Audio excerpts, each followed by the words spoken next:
Good morning, dreamers. It is Margaret with Forward Kind Heart. I am a dream tender, dream weaver, dream analysis. So I love to work with our sleeping dreams to see how they help us heal our waking life as well as inspire our waking life and help us to manifest our dreams for our waking life. And so that's part of who I am. I also love working with empaths. I'm an empath coach. I love empowering empaths so that they can see that their gift of empathy and being a highly sensitive person is that it's a gift, and how they can create these healthy boundaries so that they can meet each day with this love and exuberance and excitement and feeling great about themselves instead of drained and the life sucked away from them and just not good. A lot of times as empaths, we tend to carry the weight of the world. And so how to create those boundaries so that you're not carrying the weight of the world and you are still helping transmute feelings that are just everybody is emoting. So welcome to Dreams 11 today. 11, exciting. So today I'm going to talk about association with dreams. Oh, first, I almost forgot, we got to light our candle. I don't have the singing bowl today, so I'll light the candle, we'll pick a card, and then we're going to jump into dream associations and set our intention. So I've got our candle going. And so today we set the intention that we can connect to the messages, the beauty of our dreams to enhance our waking life, that we can remain open. So give yourself permission to remain open to whatever wants to come through your dreams. And this is a great practice to do if you sit down and you're journaling about your dream, to really, give yourself permission to be open to the message. Sometimes when we look at our dreams, we don't want to hear what they have to say, so we'll kind of close ourselves off to the message. Be open. This is your life. This is your growth. This is your journey. So be open to whatever message your dream has to say.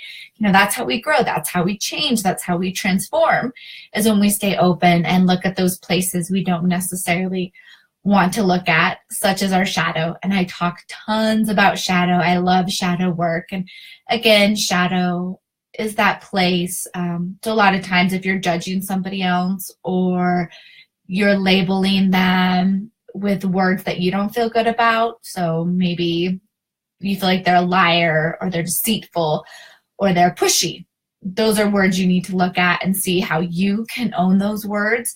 When have you been a liar? When have you been deceitful? When have you been pushy? When have those words benefited you, or when have you misused those words? Because once you own those aspects of yourself, you begin to feel whole, and then you're not so triggered, and then you can understand. You have this greater empathy for somebody else, and you're like, okay, I can see you're lying, you're being deceitful because of this. Or understand if somebody is coming at you with a lot of anger and hurt, that it's not you, it's their own issues, it's their own pain, it's their own shadow, and you don't have to own that. That's part of that empath power of, if somebody's coming at you with a bunch of anger, you don't have to own that, and you can put that boundary and then still provide them with love. Because, when we are really hurt, we treat others how we expect to be be treated. So if I'm hurt and I'm treating you so that you'll hurt me, because that's the story that I tell myself. And it's not the other person's job to interpret that story or to meet them where they are. It's to transmute that, to change that, to be able to help them experience life another way. So that big rambling there about shadow. So thanks for following it. So let's go ahead and pick a card for today. And again, I'm using the Chicoli Oracle deck. I really like these for dreams because they're surreal, they're different, they're not, they don't have all the main symbolism that a lot of Oracle and Tarot cards have. And good morning, and thank you for watching. Welcome. Okay. So we have this card. You can see Humpty Dumpty looks like he fell and he's oozing out stuff, and she looks really, really sad. So let's go ahead and check the meaning of this card. One of these days I'll know all the meanings of these cards. Until then, thanks for bearing with me. Okay. So, limation. Heart healing comes after giving grief is due. And then ignoring those who want to cheer you up too soon. They mean well, but they don't understand. So really good stuff. You know, we can't push through grief. We can't, I mean, we'll want to. We don't like to feel emotions that cause us any sort of discomfort. So we will try to push through grief. And that happens. And if you're a member of my dream group, you'll know that there was a recent conversation about being angry at somebody in our dreams and how we can process that anger as to where we're angry with ourselves, or if we're trying to push healing too soon. You know, so we have to sit into that grief. We have to accept it. That doesn't mean you have to mope around all day long, but allow yourself to feel the feelings that come up. That's part of being human. Our feelings are messengers, and allowing ourselves to feel our feelings is very healing, very good for our soul. Okay, so I will work this into dreams like I am right now. So again, that whole place of, you know, meeting where it is, you know, meeting yourself where you are and not pushing grief away, and knowing when people try to cheer us up when we're sad or we're grieving, people get uncomfortable with grief. We don't want to see the ones we love or people we care about or even other people experience that kind of pain. So our initial reaction is to jump in and try to ease their suffering, and know that if you're the person grieving, that it's an act of love. It's an act of compassion. You know, it's, you know, trying to cheer you up. Hi, Eddie. Thanks for watching. So that when we grieve and people try to cheer us up, it's because they want to ease the tension as well as the tension that they feel.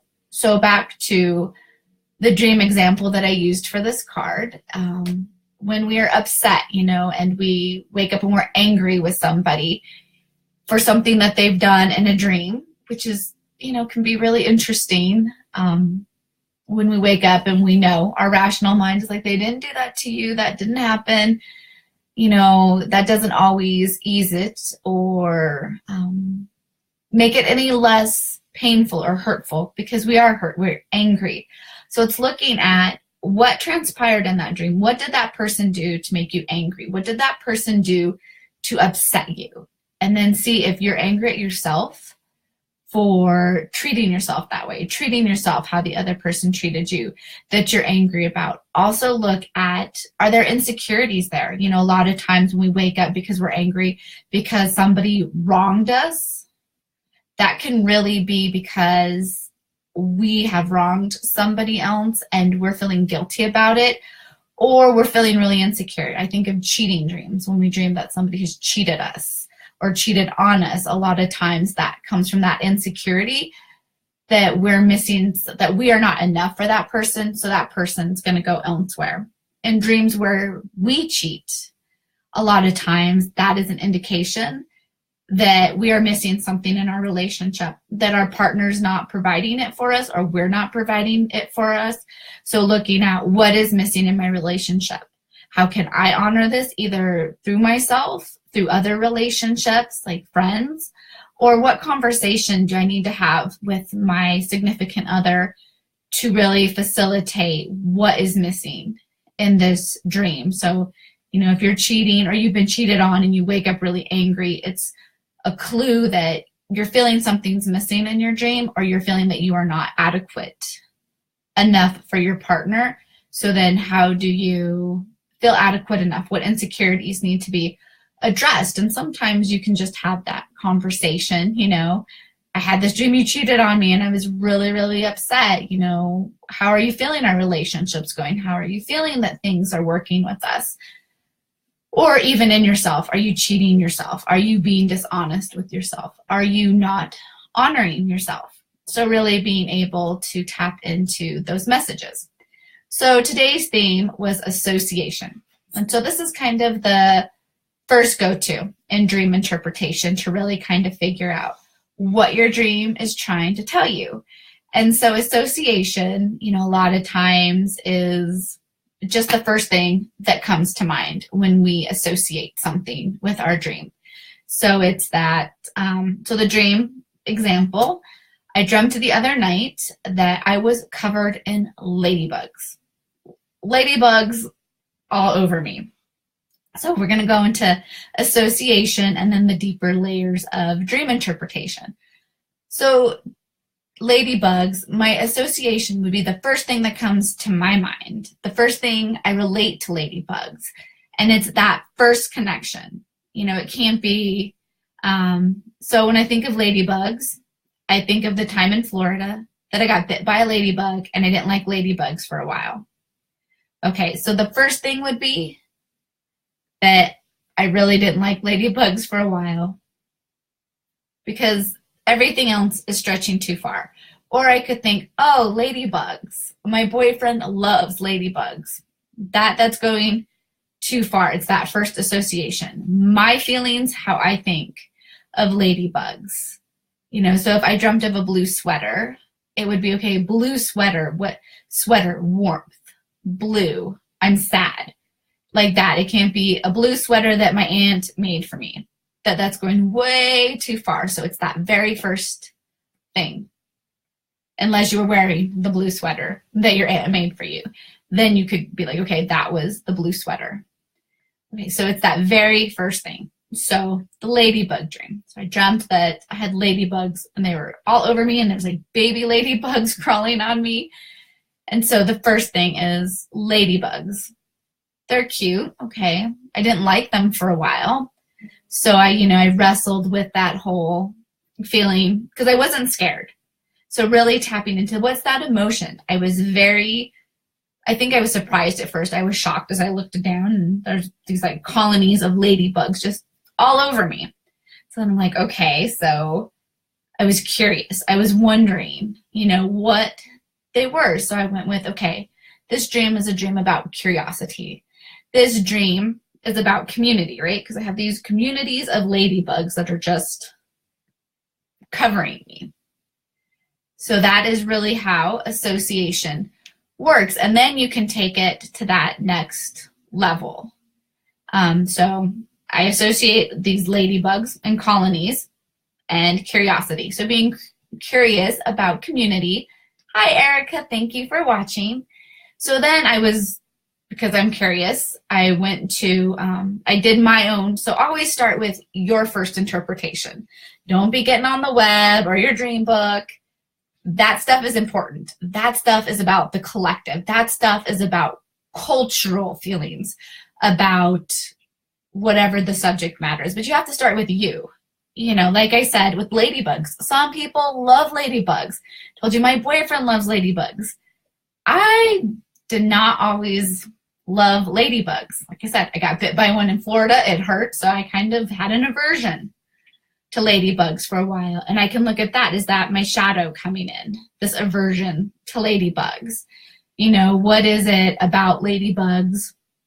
Because I also said they're cute. So if let's say cute is my first association, do I have an aversion to cute?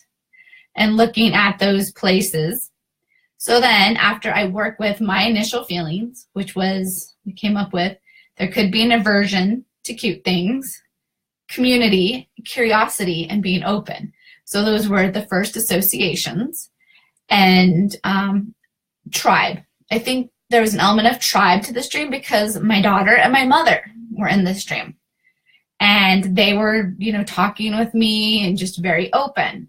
So that tells me, community, tribe, sisterhood, family. And plus colonies of ladybugs, which reemphasize that. So you're looking at your whole dreamscape and you're figuring out what does it mean to you. So then after I found my own personal meaning, I have this great book, Animal Spirits, that I really enjoy. So I went to it and I looked up ladybugs. And ladybugs are about being protected, about being cared for, about, and as I'm talking about community and tribe, you see behind me, I've got my dog and my cat that are doing their little community tribe thing here. So kind of funny. So back to, and it also said like Mother Mary is with you. So it's really interesting to then be able to take what I feel about my dream and then how it works with the collective conscious. And I could keep going deeper and deeper. That's the really fun thing about dreams, is that you might be like, oh, I dreamt about ladybugs. It's about that I don't like ladybugs or I miss family. But then as you go deeper and deeper into the collective meaning, you can really start to see how that works with you, how that affects you, how any and all of that kind of play together. Such as, the person that had the dream about waking up being angry isn't here. However, if, that was your dream, really looking at, okay, what does anger mean to me? Now, how does society at large, how does my society treat anger? How does my culture treat anger? What do I think about anger? Is there a certain religious or any sort of philosophy that I feel fits anger, that fits me? Are there these other things that are there to help me, process this anger? Now, this person did share that they had gone to therapy before this dream and had really touched on some deep-rooted issues. And so that makes sense. So you go to therapy and your therapist pokes and prods and gets to those underlying stuff that we're really good about covering up. And our subconscious is wonderful about, as soon as it's uncovered, it's bringing that stuff up. And our subconscious is then letting our conscious mind know this material is ready to be worked with. This material is ready to be healed, to be nurtured, to be transmuted, to be whatever it is that you, the dreamer, need to do with it. So that's the wonderful thing. When you dream this stuff, you can be like, okay, so what am I ready to heal? What am I ready to look at? What am I ready to explore? What am I ready to let go of? And so, this dreamer definitely knew that there had been some deep pain points that had been hit. And anger is one of those fuels that helps create change. It helps manifest change. It helps push us forward into change. So that is how association works. And just sum it up real quick, because I feel like I kind of ran through that. Association is that first thought you have with any dream symbol. If you dream of a dog, a bed, a person, a tornado, and even with emotions, anger, happy, and really checking in with like each symbol in your dream, how do I feel about the dog? How was I feeling about the dog? Was I scared? Was I curious? Was I happy? So it's kind of this multi way of looking at, okay, what was it? What's the first thing that comes to mind with it that relates directly to me? And then how was I feeling in that moment in the dream? And just following the dream that way. And a cool thing you can do is to write down all the symbols in your dream. So, you're going to go through. So like for my dream, I could be like mom, daughter, ladybugs, and then each person, my first association, my feeling, and then you can create the story and the meaning through that. A lot of us often don't have time, because that can take some time to do. So then it's the quick hit. And I call that it's the quick hit. So it's the first thing upon waking up. What is my first impression of my dream? Curiosity and community.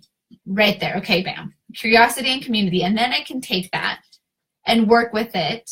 And if I have time, go back and work with the other pieces and parts of it. So that is how association works in dreams. And it's a really fun thing to play with and work with and see, how it affects you, as well as association. When you look up, so you get your personal meaning, like for me with the ladybugs, and then I look up the collective meaning. Now, how do I feel about that? Do I agree with that? Am I accepting that? What messages are there? So remember, if I'm not accepting it, there's probably some shadow there that I need to incorporate into this. So it's really looking at, you know, what I accept, what I don't accept, and how I'm relating to everything.